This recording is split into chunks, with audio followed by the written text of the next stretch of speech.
से बोले सरस्वती मैया की।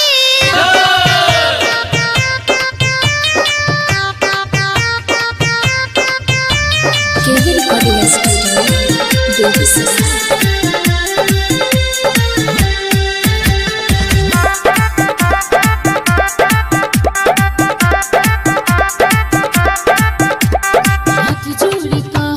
सरस्वती माई इंटर में मजनुआ के पास करा दी।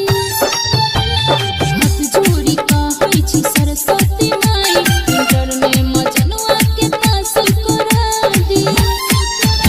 दोनों टाइम तोहर हम करब पूजाई, दोनों टाइम तोहर हम करब पूजाई। इंटर में मजनुआ जे पास हो जाई।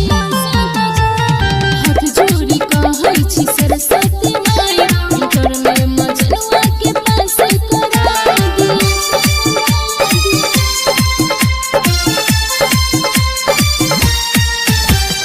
म्यूजिक बाय शशि भूषण स्नेह।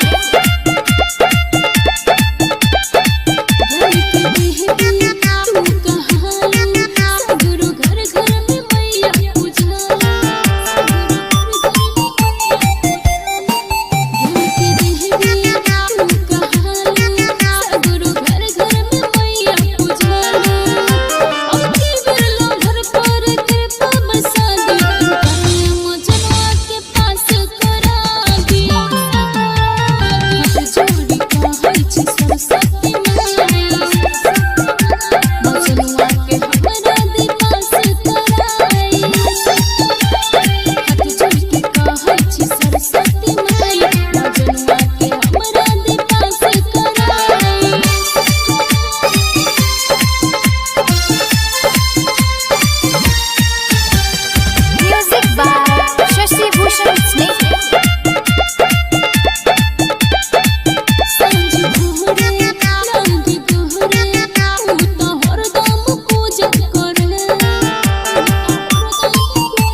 केवी रिकॉर्डिंग स्टूडियो